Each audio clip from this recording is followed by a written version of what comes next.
So two charges are separated by a distance of 12 centimeters. The one on the left has a charge of plus 20 microcoulombs, and the one on the right has a charge of plus 10 microcoulombs. And you want to figure out the magnitude and direction of the electric field 8 centimeters above the smaller charge, so somewhere around like right here. So I'm going to put an X there to say that's the location where we want the electric field. And just like in the previous example, you have an electric field due to this charge and due to this charge. In this time, both charges are positive, so that means both of them have an electric field that goes away from the charge. So if the electric field is pointing away from the charge, at this point right here, due to the larger charge, the electric field is going to be pointing away from it, so something like this. So I'll call that E1, and due to the smaller charge, the electric field is also going to be pointing away from it, so I'll call that one, put an upward arrow, and call that E2. And that's based on the fact that we're naming this charge on the left Q1, and this charge on the right Q2. We also know this distance from here to here is 8 centimeters, which is 0.08 meters, and the distance between those two charges is 12 centimeters, or 0.12 meters. So the electric field, due to charge 1 at this point, is going to be, the equation is K, Q1 over R1 squared, which is equal to, K is 9 times 10 to the 9th, times Q1, which is 20 microcoulombs, so 20 E negative 6, divided by the distance from Q1 to where that electric field is. We see we have a right triangle, and since we're dividing by R squared, which is that distance squared, remember the relationship is R squared of the hypotenuse is equal to this side squared plus this side squared. So all we have to write in there is 0.12 squared plus 0.08 squared. So it's just kind of like the shortcut for the Pythagorean theorem. And when you plug all that in, you get an E1 equal to 8.65 times 10 to the 6 newtons per coulomb. We also need to find E2. So E2 is going to be the same equation, but with 2 subscripts instead of the 1 subscripts. So Q2 over R2 squared, and that's going to be equal to 9 times 10 to the 9th times Q2, which is 10 e to the negative 6, divided by the distance from Q2 to where you want the electric field, which is just the 0.08 squared, and you get an E2 equal to 1.406 e to the 7th newtons per coulomb. So we have the value of E1 and E2. You can figure out the rest of this is done with vector addition. So if you're one of those students that wants to get a 4 or a 5, keep watching it. If you're only looking to pass the AP exam, then just focus on one more thing, and that is roughly, based on these two electric fields, what is the overall direction of the electric field, and just do that graphically. So if you add those graphically, E2 is pointing straight upward, so we can say that's E2, and E1 is off at an angle, and if you look down here, E2 is larger than E1 by a little bit. That's 10 to the 7th, that's 10 to the 6th, so E2 will make a little bit bigger.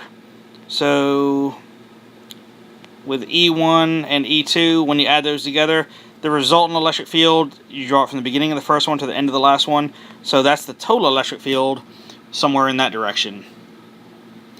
So you can stop there if you're just looking to pass the AP exam. If you want to keep on going, Then we need to break these E1s and E2s down into components.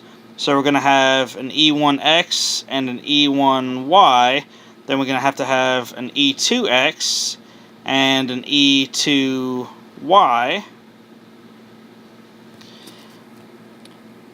If you draw this as a triangle, you can calculate this angle using inverse tangent, since you know the opposite side and the adjacent side. That angle ends up equaling to 33.7 degrees. So the E1 we can do for the x component is going to be E1 cosine of theta, and for the y component is going to be E1 sine theta. Plug it in the numbers, should give you a value of 7.2 times 10 to the 6 for E1x, and 4.8 times 10 to the 6 for E1y. For E2, since that one is vertical, there's no x component, so we can just say that E2x is 0, which means E2y is going to be the actual value of E2, 1.406, or we can just make it a little easier, say 1.4 times 10 to the 7th. Adding the x components together, that'll give you a total x component, EX, equal to 7.2 e to the 6, and a y component equal to 1.88 e to the 7.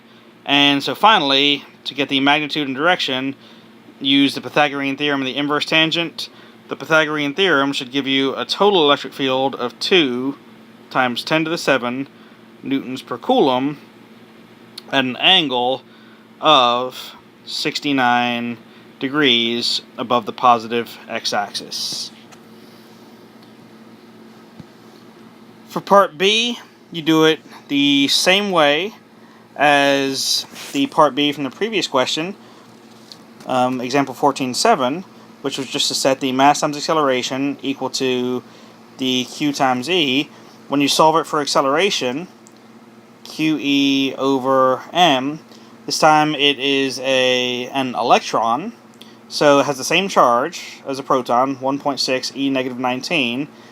The electric field was 2 times 10 to the 7 divided by the mass of a proton, mass of an electron, 9.11 e to the negative 31. And when you plug all that in, you will get a final answer of 3.5 times 10 to the 18th meters per second squared. Because it's an electric field, it's asking for the acceleration, and when you have a negative charge, it moves in the opposite direction to the electric field. So since the total electric field was 69 degrees above the x-axis, this is actually going to be 69 degrees below the negative x-axis, pointing kind of like in that direction. Negative charges always move in the opposite direction to the electric field. And for part C, is there anywhere in the vicinity of the charges where the electric field is 0?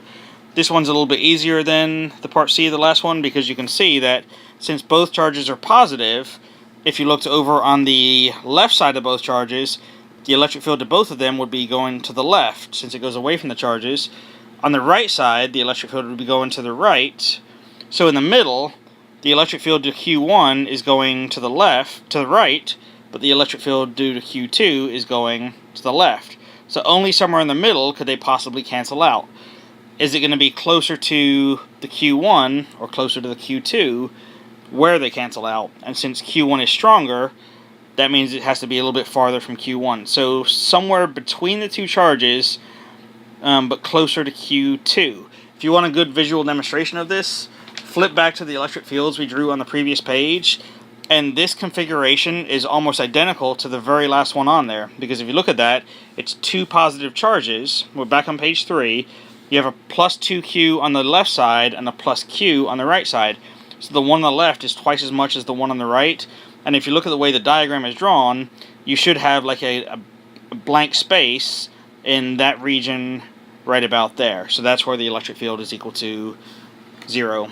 And again, just like with example 14.7, if you wanted to, you could figure out the exact distance by figuring out the electric fields due to each of these and solving for that distance, but you're not expected to do that for right now.